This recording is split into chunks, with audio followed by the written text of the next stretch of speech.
Que el Señor les bendiga, queridos hermanos, queridos amigos. Es un gozo muy grande poder estar compartiendo este tiempo para estar juntos, orar, cantar, mirar la palabra de Dios y poder realmente gozarnos en la presencia del Señor. Es una bendición muy grande que podamos reunirnos, aunque sea virtualmente, más allá de que ya tenemos las reuniones presenciales los días domingos. Sin embargo, este tiempo, para muchos hermanos que todavía no pueden acercarse a la iglesia por distintos motivos, puedan realmente participar de la palabra, participar de la comunión, y eso es algo que realmente nos fortalece y nos ayuda para seguir firmes en el camino del Señor. Amén. Que Dios los bendiga, queridos hermanos. Como dijo el pastor, es un gozo y una alegría poder volver a encontrarnos, a reunirnos, para unidos alabar al Señor, escuchar el mensaje, y la verdad que es un gozo poder disfrutar la presencia del Señor, aún por este medio, que la verdad que en este tiempo nos está ayudando mucho para que podamos estar juntos y poder encontrarnos. Y también hay tantos hermanos que aún no pudieron llegar a la iglesia todavía, y bueno, este medio nos mantiene unidos. Así que le damos gracias a Dios por este tiempo que nos toca vivir y hacer las cosas de esta forma, porque son todos los recursos que Él pone en nuestras manos para que podamos seguir adelante dando el mensaje, comunicando la sana doctrina. Vamos a alabar al Señor juntos, cantar y glorificar el nombre del Señor. Leemos la palabra del Señor en el Evangelio según San Juan, en el capítulo 16, y leemos los versos del 7 hasta el 15. Dice la palabra del Señor: pero yo os digo la verdad, os conviene que yo me vaya, porque si no me fuera, el Consolador no vendría a vosotros, mas si me fuere, os lo enviaré. Y cuando Él venga, convencerá al mundo de pecado, de justicia y de juicio. De pecado por cuanto no creen en mí. De justicia por cuanto voy al Padre y no me veréis más. Y de juicio por cuanto el príncipe de este mundo ha sido ya juzgado. Aún tengo muchas cosas que deciros, pero ahora no las podéis sobrellevar. Pero cuando venga el Espíritu de verdad, Él os guiará a toda la verdad. Porque no hablará por su propia cuenta, sino que hablará todo lo que oyere y os hará saber las cosas que habrán de venir. Él me glorificará porque tomará de lo mío y os lo hará saber. Todo lo que tiene el Padre es mío. Por eso dije, tomará de lo mío y os lo hará saber. Amén. Qué hermoso pasaje y qué importante la obra del Espíritu Santo en nuestras vidas. Y no solamente saber que se ha cumplido la promesa del Señor de enviar su Espíritu, sino el deber conocer nosotros qué o para qué el Espíritu Santo se ha manifestado, porque era tan necesaria que se cumpliera esa promesa que el Señor había hecho. Cuando Jesús dijo a sus discípulos que volvería a quien lo había enviado, esto es el Padre, todos enmudecieron, quedaron callados y no se animaban ni siquiera a preguntar absolutamente nada. Más bien se llenaron de tristeza. Entonces el Señor les dijo: os digo la verdad, os conviene que yo me vaya, porque si no me fuera, el Consolador no vendría a vosotros, mas si me fuere, os lo enviaré. Un poco antes, Jesús les había dicho, acá lo tenemos registrado en el Evangelio de Juan, en el capítulo 14, Jesús les había dicho: y yo rogaré al Padre y os dará otro Consolador para que esté con vosotros para siempre, el Espíritu de verdad, el Espíritu Santo, a quien el Padre enviará en mi nombre. Es decir, que el Señor les había anunciado, Él ya les había dicho que Él debía volver al Padre y que no los iba a dejar inclusive huérfanos, sino que les iba a enviar al Consolador. Pero no solamente les dijo que vendría el Espíritu Santo, sino también para qué vendría. Y esto es algo que tiene mucha importancia. Les reveló cuál sería su obra. Cuando leemos el versículo 8, dice, y cuando Él venga, hablando del Espíritu Santo, convencerá al mundo de pecado, de justicia y de juicio. Qué importante, ¿no? Cuando el Espíritu Santo venga, dijo el Señor, convencerá. En principio, la primera cosa que dice, convencerá de pecado. La palabra griega para convencer es eleccho, que significa probar la culpabilidad. Convencer mediante la prueba. Era un término legal. El Espíritu Santo redarguye, produce evidencia de la culpabilidad en la vida de la persona. Esto es lo que el Espíritu de Dios hace en nuestros corazones y produce una convicción tan fuerte y tan profunda que nos lleva al arrepentimiento. Nos hace reconocer en qué situación nos encontramos y nos muestra la necesidad de arrepentirnos. Convence de pecado, que el pecado es errar el blanco, es la definición teológica, un daño hecho a Dios y al ser humano. Eso es justamente el pecado, errar el blanco, tomar un camino errado que lleva a la destrucción y que lleva a la perdición, no como un simple defecto o una falla o instinto natural, sino que esto hablaría de no tener ninguna responsabilidad moral, sino que realmente tenemos que tener mucho cuidado porque el pecado es real y produce muerte.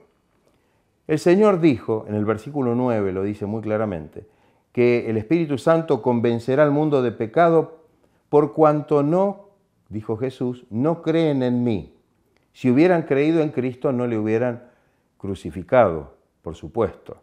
Al decir el mundo, convencerá al mundo, se refirió primeramente a los judíos a quienes les estaba hablando, que habían errado en cuanto al pecado. Ellos llamaban pecadores generalmente a los publicanos, a las rameras, y de igual manera consideraron a Jesús como pecador. Cuando nosotros leemos en Juan 9:24, dice la palabra, que entonces volvieron a llamar al hombre que había sido ciego, al cual el Señor había sanado, y le dijeron, da gloria a Dios. Nosotros sabemos que ese hombre es pecador por Jesús, que era quien lo había sanado. Fíjense de qué manera ellos consideraban que Jesús era pecador. Aún decían, no solo pecador, sino que era un blasfemo. Por eso fue crucificado como uno de los más viles criminales. Qué terrible esto, ¿no? Sin embargo, el Espíritu Santo, el Espíritu de Dios que vendría, convencería inclusive a algunos de ellos de su terrible pecado. Cuando miramos el libro de los Hechos y vemos el día de Pentecostés, cómo el Espíritu Santo habló por medio del apóstol Pedro, cuando dijo, sepa pues ciertísimamente toda la casa de Israel que a este Jesús, a quien vosotros crucificasteis, Dios le ha hecho Señor y Cristo. Una prédica inspirada, guiada por el Espíritu Santo, ungida por el Espíritu de Dios. Dice el mismo pasaje del libro de los Hechos, en el capítulo 2, que al oír esta palabra, algunos de los que escucharon la palabra se convencieron de que eran pecadores, se compungieron de corazón, dice el texto, ¿no?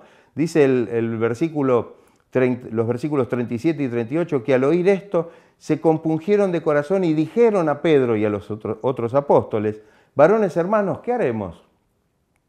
Pedro les dijo, arrepentíos y bautícese cada uno de vosotros en el nombre de Jesucristo para perdón de los pecados y recibiréis el don del Espíritu Santo. Es decir, evidentemente la palabra los había redarguido, el Espíritu Santo había traído esa convicción y se sentían realmente compungidos de corazón y pidieron realmente ayuda en ese momento para saber qué debían hacer. El pecado de incredulidad es muy grave y no hay salida para una persona que rehúsa aceptar a Jesucristo. Alguien dijo que la incredulidad es la madre de los pecados, de todos los pecados. Aceptar y recibir a Cristo como Salvador es la decisión más importante que podemos tomar en nuestra vida. San Juan, capítulo 3, versos 17 y 18 dice: porque no envió Dios a su Hijo al mundo para condenar al mundo, sino para que el mundo sea salvo por él. Y mire lo que dice ahora: el que en él cree no es condenado, pero el que no cree ya ha sido condenado porque no ha creído en el nombre del unigénito Hijo de Dios. Qué terrible el pecado de incredulidad, que no nos permite creer en Dios, que no nos permite creer en el Señor, abrir nuestro corazón. Por eso la obra del Espíritu Santo, que puede traer convicción de que somos pecadores y necesitamos, por lo tanto, la ayuda, la bendición, el perdón del Señor. El segundo punto dice que convencerá de justicia, por cuanto voy al Padre, dijo Jesús, y no me veréis más. ¿Cuál era el concepto de justicia que tenían los judíos de su tiempo? La respuesta la encontramos en el Evangelio de Lucas, capítulo 16, verso 15.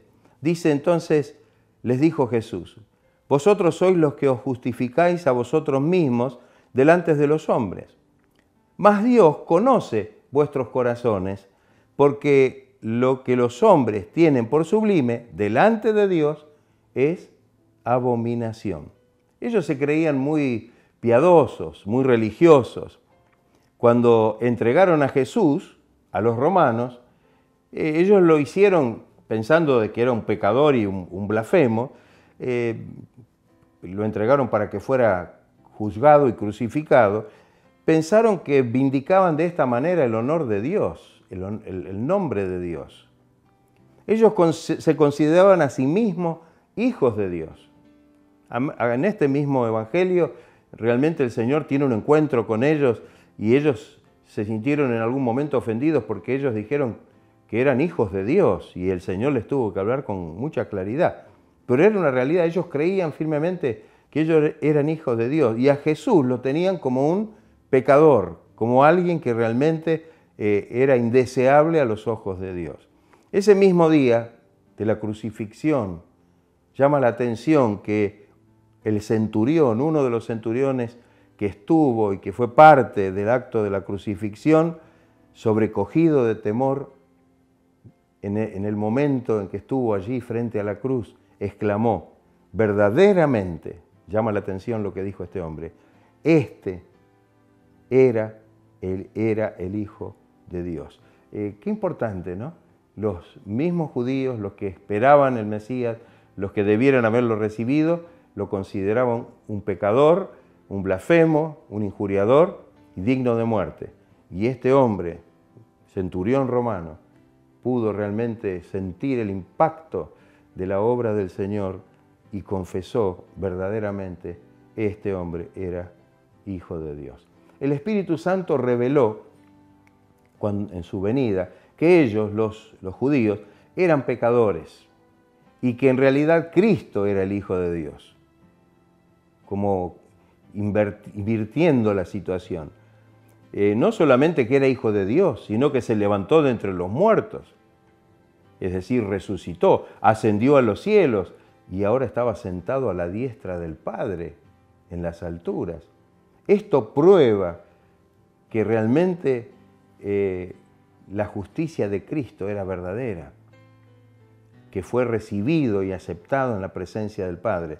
Después que la persona reconoce su estado de pecado y de condenación, también toma conciencia de la necesidad de ser justificado por medio de la fe en Cristo.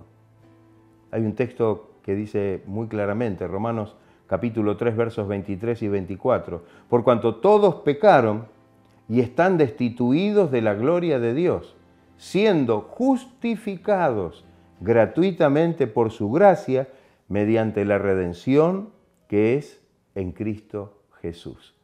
El hombre no puede llegar a esta convicción por sí mismo.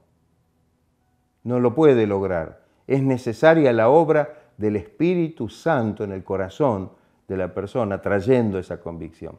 Las palabras que dice Jesús, no me veréis más, indican la permanencia de Cristo en la presencia del Padre, hasta que vuelva en su segunda venida.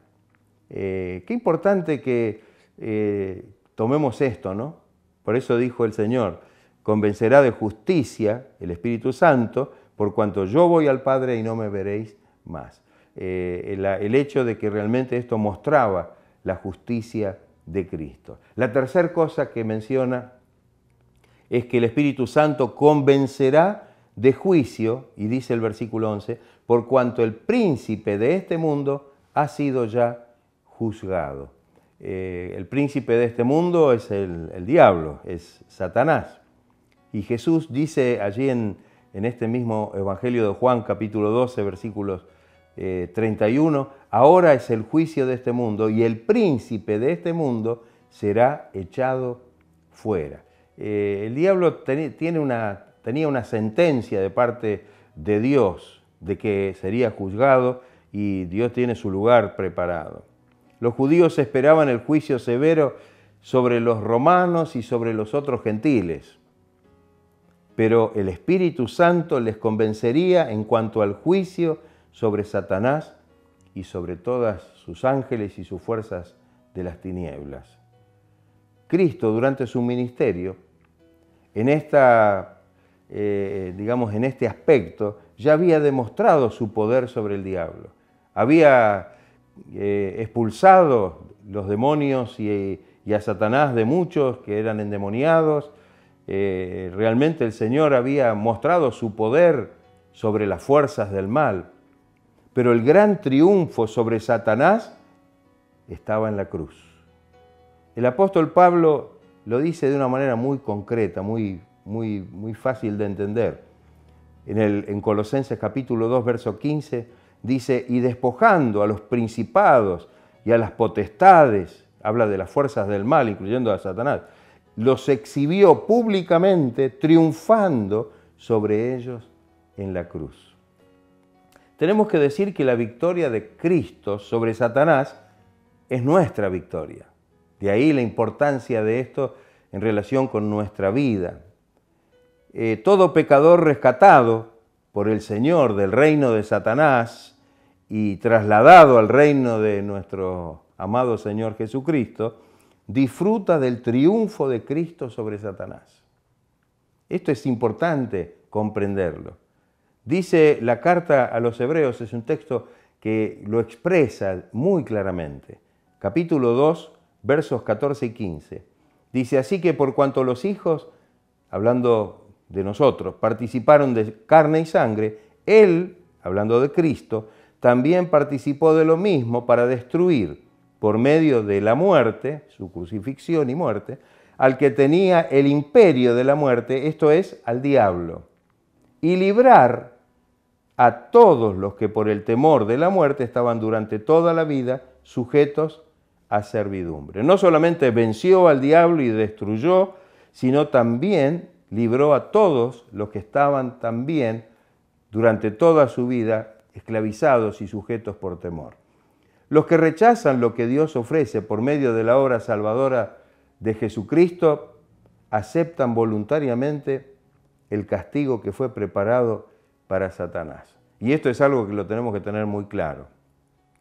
Es algo muy claro.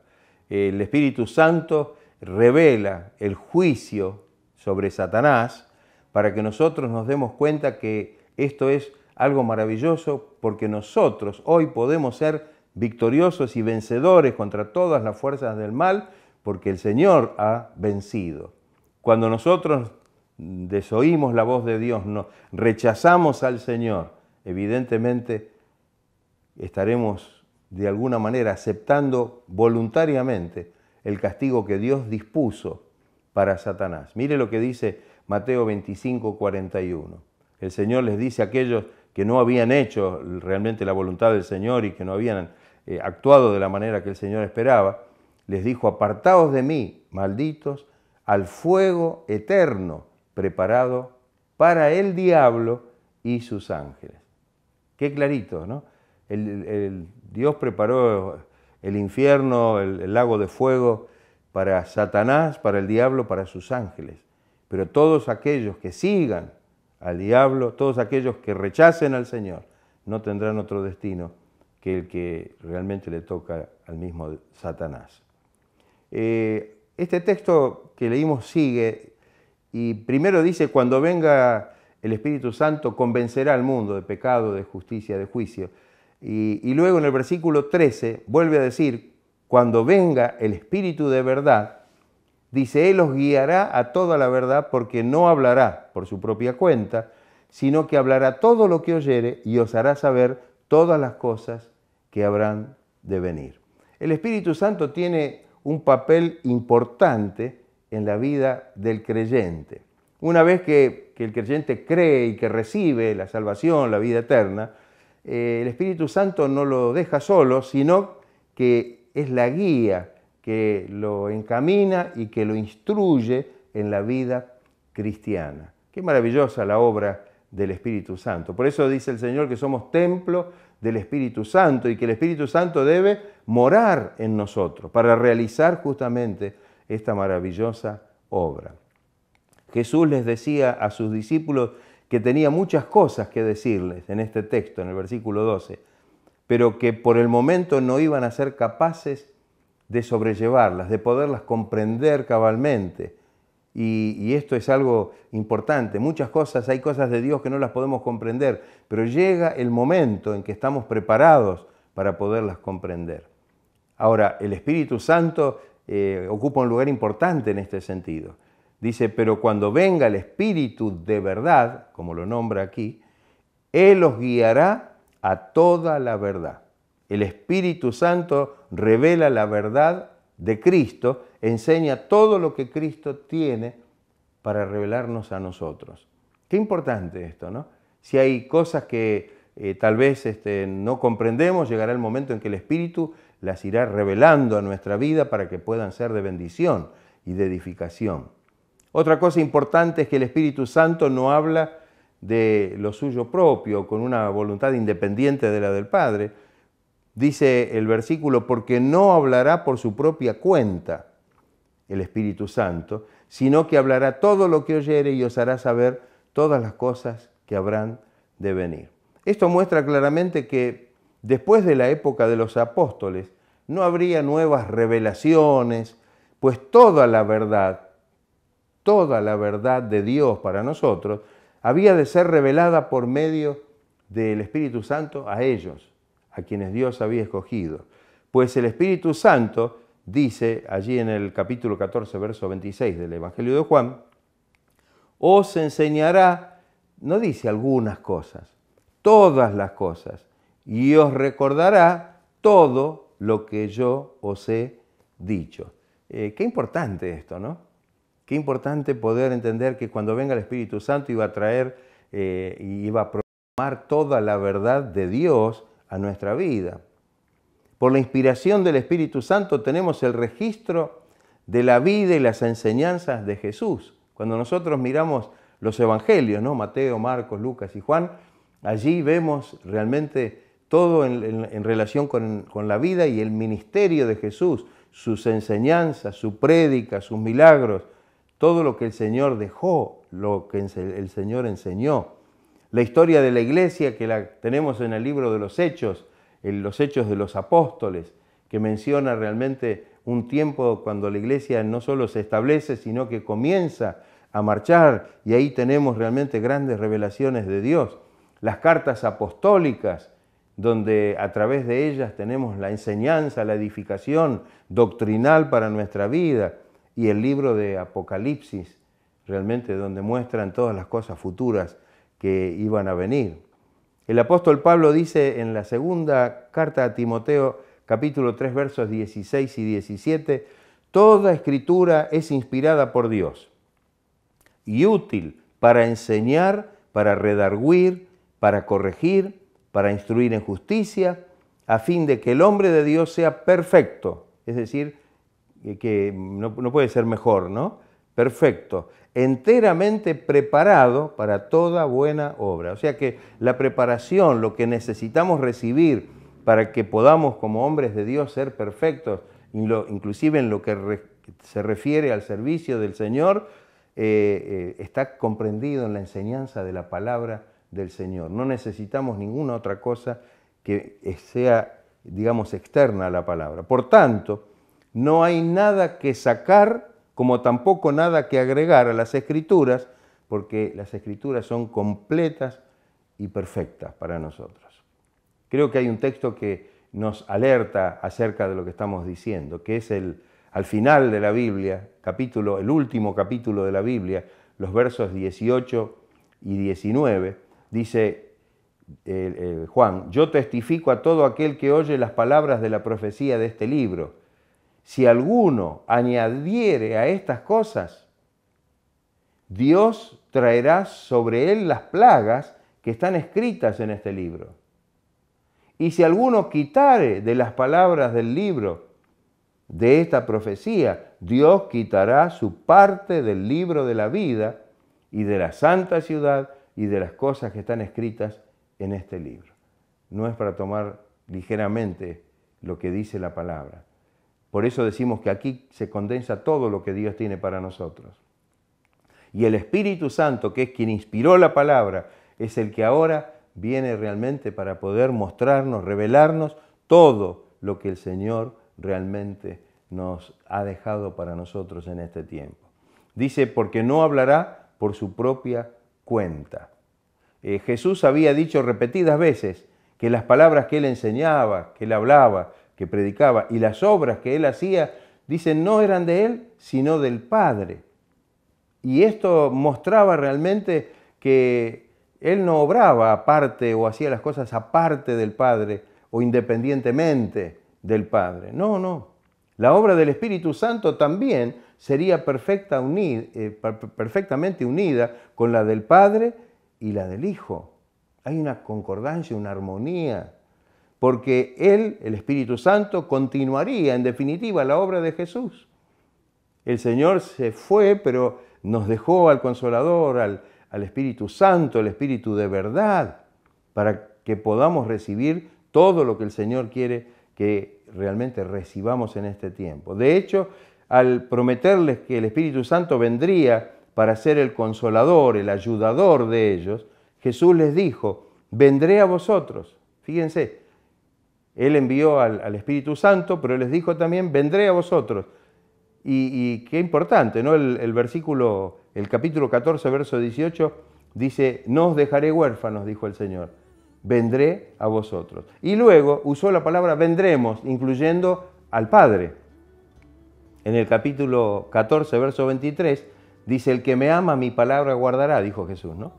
Y mi Padre le amará, y vendremos a Él, a nosotros, y haremos morada con Él. Es decir, el Espíritu Santo está realmente en una armonía perfecta, completamente identificada con el Padre y con el Hijo.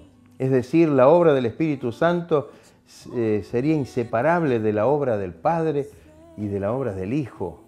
El Espíritu Santo viene a confirmar, a revelar todo lo que el Padre y el Hijo han plasmado a través de su revelación en la palabra. Dice, sino que hablará todo lo que oyere. Todas las cosas que oí de mi Padre, dijo Jesús, os las he dado a conocer. Y el Espíritu Santo dice que hablará todo lo que oyere. Jesús enseñaba las palabras que el Padre le daba. Y el Espíritu Santo es el que toma esa revelación y esa palabra y nos la da a conocer a nosotros. O sea que fíjense la manera en que no podemos salirnos de la Escritura, de ninguna manera, porque la revelación de Dios es tan clara, ¿no? El Hijo habla de todo lo que le da para hablar el Padre, y el Espíritu Santo da testimonio de las palabras, como Jesús dijo, ¿no? De todo lo que Él había enseñado, el Espíritu Santo les iba a traer todas las palabras para que nosotros podamos ahora recibirlas.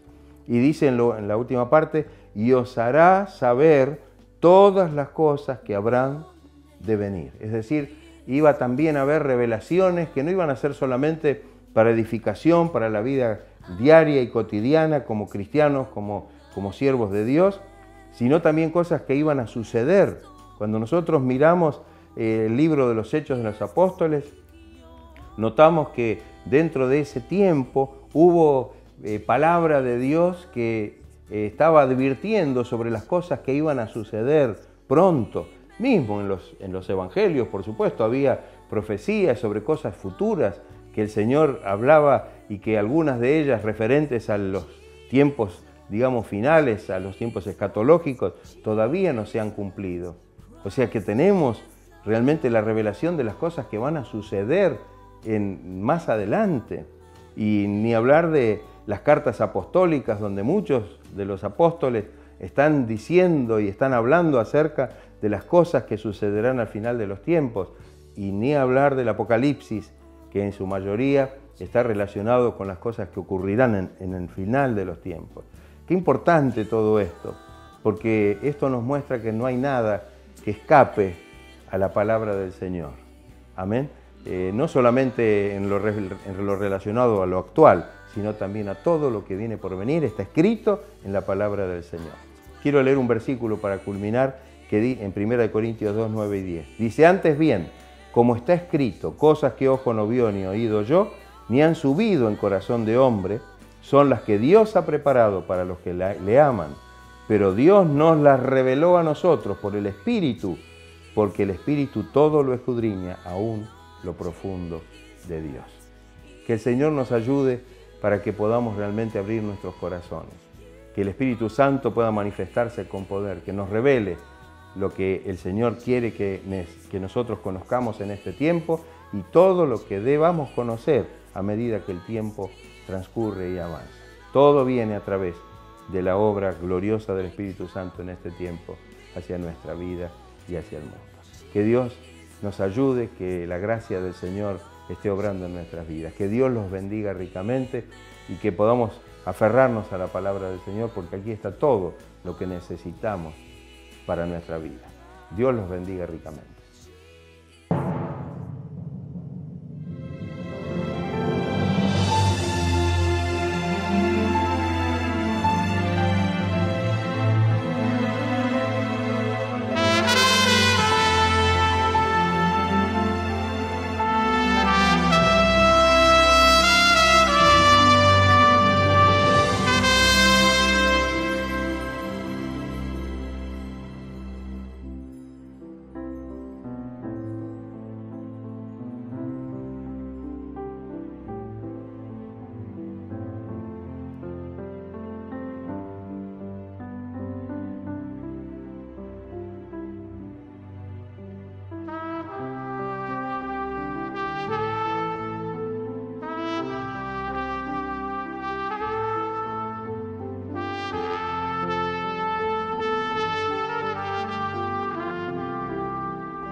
Bueno, queridos hermanos, hasta aquí llegó nuestro encuentro, nuestra reunión. Pedimos al Señor que nos siga ayudando y nos siga fortaleciendo. Le damos gracias por permitirnos reunirnos. Nos estamos reuniendo los días domingos. Es un gozo poder encontrarnos en la casa de Dios y unirnos en adoración y en alabanza a nuestro Señor, y también poder vernos. Es tan necesario vernos, compartir una palabra, un saludo, contarnos los testimonios, porque Dios en este tiempo también está obrando y nos está ayudando, y estamos viendo su mano poderosa extendida sobre sus hijos. Así que vamos a orar para que Él esté bendiciendo, fortaleciendo, sanando a algunos hermanitos que están pasando por dificultades. Esta semana estuvimos visitando a nuestra hermana Emma Sequeira, que está internada con un problemita de salud, y gracias a Dios nos permitieron ir a verla. Así que una hermana la visitó para orar con ella y cantar un coro, y quedó fortalecida y manda saludos para todos. Y así como ella hay otros hermanos también, y así que vamos a orar por todos ellos y por todas las peticiones que ustedes tengan para presentar delante de Dios. También recordamos a nuestra hermana Mari Gil, que tiene muchísimo deseo de poder venir a la iglesia a congregarse, pero todavía no puede. Así que también oremos por ella, para que se recupere y pueda venir a la iglesia. Amén. Vamos a orar todos unidos y pedir al Señor que el Señor esté obrando con su mano de misericordia y de poder. Señor, estamos en tu presencia, sabiendo, Señor, que tú eres un Dios de amor y de misericordia, un Dios grande y poderoso, Señor, para obrar en nuestras vidas. Sabemos que para ti no hay nada que sea difícil o imposible. Por eso, Señor, oramos en tu presencia y pedimos que tú obres con poder en la vida de todos nuestros hermanos, nuestros amigos, los que tienen algún problema, alguna dificultad, alguna enfermedad.